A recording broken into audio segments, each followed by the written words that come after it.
C'est le siège de l'UNICEF Cameroun qui a servi de cadre à son premier café média le jeudi 31 juillet 2024 à Yaoundé. Ceci en prélude à la semaine mondiale de l'allaitement maternel pour sensibiliser à l'importance de l'allaitement maternel exclusif et réduire les inégalités. Célébré cette année sous le thème Soutien à l'allaitement pour tous, réduire les inégalités, la semaine mondiale de l'allaitement maternel qui se tient du 1er au 7 août offre à l'UNICEF une nouvelle occasion de souligner l'importance de l'allaitement maternel exclusif pour les nourrissons de 0 à 6 mois. Cet événement vise à sensibiliser à l'importance de l'allaitement pour la suivi, la croissance et le développement de l'enfant et à renforcer le plaidoyer auprès des décideurs et leaders d'opinion pour promouvoir et soutenir activement l'allaitement maternel.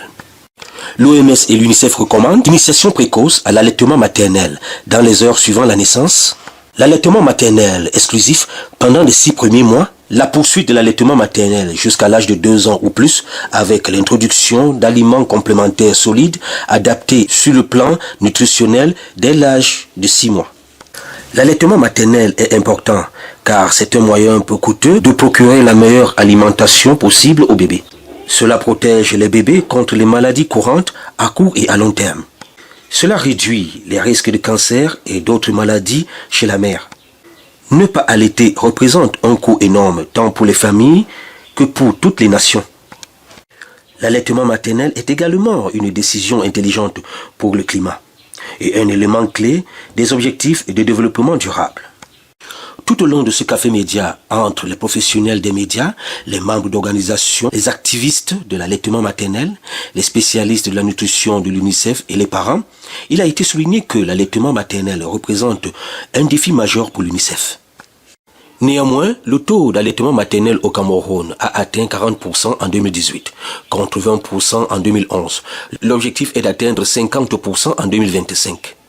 À cet effet, l'accent est mis sur les 1000 premiers jours de la grossesse au 2e anniversaire de l'enfant pour accélérer la sensibilisation aux enjeux de l'allaitement maternel exclusif. Selon les statistiques présentées lors du café média, 60% des nourrissons de moins de 6 mois ne bénéficient pas de l'allaitement maternel. Pour la représentante adjointe de l'UNICEF au Cameroun, l'allaitement maternel reste encore peu pratiqué de manière idéale au Cameroun, malgré le taux élevé d'allaitement au sein. Les médias, c'est une nouvelle initiative pour l'UNICEF, c'est surtout pour échanger avec les médias. Comme vous savez, les médias, vous avez une opportunité clé de parler avec le public et de mieux partager en fait les sujets autour des droits des enfants. Donc c'est important que nous, on puisse compter sur vous, d'animer le débat en fait autour de tout ce qui est trait aux enfants. Donc sur le long terme, on fera ces cafés médias chaque mois en fait, sur des thèmes d'actualité. Donc en ce moment, c'est la semaine de l'allaitement maternel. Comme vous avez vu dans les échanges très passionnés, en fait, l'allaitement maternel, c'est en théorie facile et abordable, mais dans la pratique, c'est peu pratiqué de manière idéale. Donc il y a quand même un taux d'allaitement de plus de 90% au Cameroun. Mais par contre, il faut qu'on travaille sur la qualité de l'allaitement maternel pour renforcer vraiment l'allaitement exclusif pendant les 6 premiers mois et puis l'allaitement jusqu'à 2 ans. Donc c'est ça l'objectif en fait de ces cafés médias, de sensibiliser et d'animer ces débats pour qu'on puisse en parler et avec les populations améliorer en fait l'allaitement maternel. Cette rencontre a aussi été l'occasion pour plusieurs parents de témoigner des bienfaits de l'allaitement maternel sur leurs enfants. Allaiter Queen Andrea de 0 à 6 mois sans aucun additif, uniquement avec le lait maternel. Et puis à pratiquement 6 mois, on a introduit la diversification alimentaire. Il y avait beaucoup d'appréhension autour de moi. Non, le lait, après 6 mois, ça ne sert pas à l'enfant, ça ne coule plus. Et puis on s'est fait un défi de pouvoir relever. Et on s'est dit, si on dit que ça ne se fait pas, on va essayer d'aller pour voir si c'est possible. Et c'est comme ça qu'on a décidé d'en faire un challenge. C'est vrai qu'il y a la différence et on a l'habitude à dire à la maison que Andrea c'est une grand-mère parce qu'elle est tellement éveillée, elle anticipe tellement de choses qu'on a l'impression d'avoir affaire à une grande personne. Ses aînés ont certes été allaités au sein, mais ils n'ont pas atteint On n'est pas allé au-delà de 15 mois.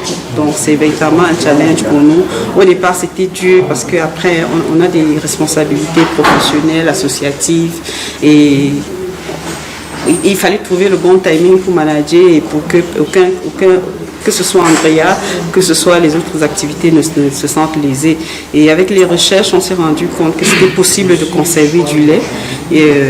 4 à 7 heures à température ambiante, 7 jours au réfrigérateur, 6 mois au congélateur.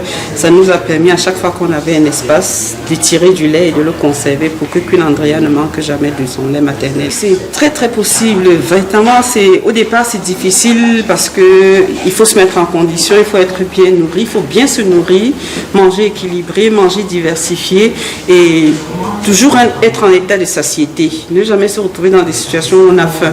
Parce que la femme qui allait ne doit pas attendre d'avoir faim. Sinon, elle n'aura pas une bonne montée laiteuse. Il faut toujours être en état de satiété. Donc même quand ce ne sont pas des heures de repas, on peut grignoter notamment les noisettes, les dattes. C'est des choses qui permettent de rester toujours en état de satiété et de toujours avoir du bon lait au bon moment. Oui, je pense que chaque fois qu'on peut donner l'occasion aux journalistes d'avoir accès à un certain nombre d'informations, comme vous le savez, l'information c'est la matière première qui permet aux journalistes de travailler. Je crois qu'il faut en profiter et l'occasion nous a été donnée aujourd'hui par l'UNICEF, surtout pour avoir des informations sur la santé infantile.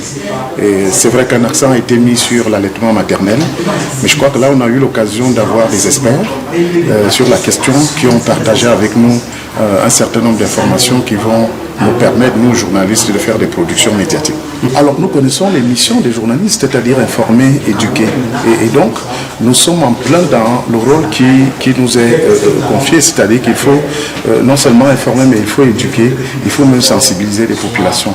Donc je crois que des questions comme des questions de santé, notamment la santé infantile, intéressent les journalistes que nous sommes, parce que nous devons véritablement jouer notre rôle, amener les populations à adopter les bonnes pratiques, amener, puisque nous parlions de l'allaitement maternel, donc amener les parents, notamment les mamans, amener également les papas à adopter les bonnes pratiques, notamment dans le cadre de l'allaitement maternel. Je crois que chaque journaliste participant à une rencontre comme celle-ci a pu avoir tous les éléments nécessaires qui vont lui permettre d'accompagner et de sensibiliser les populations. Selon Chouaïbou Chamou, nutrition officer à l'UNICEF Cameroun, il est crucial que les mères reçoivent le soutien nécessaire pour surmonter les défis à l'allaitement maternel. L'allaitement maternel exclusif est une pratique qui contribue à la bonne croissance et au bon développement du nourrisson. La période des 6 premiers mois, c'est l'une des périodes phares du développement et de la croissance de l'enfant. Et tout ce qui est conseillé scientifiquement pendant cet intervalle, c'est le lait maternel, rien que le lait maternel, pas autre chose, même pas d'eau, parce que le lait maternel contient tout ce dont le nourrisson a besoin dans l'intervalle de 0 à 6 mois, y compris ses besoins en eau. La maman qui allaite, quand elle couvre bien ses besoins sont aussi transmis aux besoins que l'enfant doit avoir pour sa croissance. Ce qui fait que si la maman n'est pas bien alimentée, bien nourrie, tout ce qu'elle a comme réserve sera prioritairement utilisé par le nourrisson. Et ça va lui porter des néfastes, des côtés négatifs. Donc il est vraiment important qu'elle s'alimente, se nourrisse très bien, elle doit être en forme pour que, en plus d'elle, son nourrisson et les deux bénéficient de ce qu'elle reçoit comme alimentation et ce qu'elle produit comme lait maternel dont son nourrisson a besoin. La maman qui allaite doit manger varié, tout ce qu'on trouve comme aliments locaux qui sont riches. Elle doit manger varié. C'est-à-dire, si elle mangeait normalement 3 repas par jour, il faudrait qu'elle ajoute des collations. Ça peut être une avant, entre les 2 repas, entre matin et midi, l'autre collation entre le repas de midi et du soir. Elle varie son alimentation, il ne faudrait pas que son alimentation soit monotone. Et on sait généralement que ce qui passe dans le lait, c'est des choses très nourrissantes. Donc, elle doit manger équilibré. Et nous, nutritionnistes, on dit équilibré. Il faudrait qu'elle consomme au moins 5 des groupes d'aliments conseillés par l'OMS au niveau international. Et il y en a 8 groupes. On pourrait aller dans le détail, mais si chaque jour ou chaque semaine elle consomme 5 des 8 groupes, ça veut dire qu'elle mange équilibré et varié. Et ce sera très important et pour sa santé et pour le développement de son nourrisson. La semaine de l'allaitement maternel célébrée au Cameroun au mois d'octobre reste un moyen efficace de rassembler mères, agents de santé, nutritionnistes et pouvoirs publics pour promouvoir l'allaitement maternel et atteindre les objectifs fixés par l'UNICEF et l'OMS. L'un des défis majeurs est d'augmenter le nombre d'enfants nourris au sein, contribuant ainsi à leur santé et à leur développement optimal.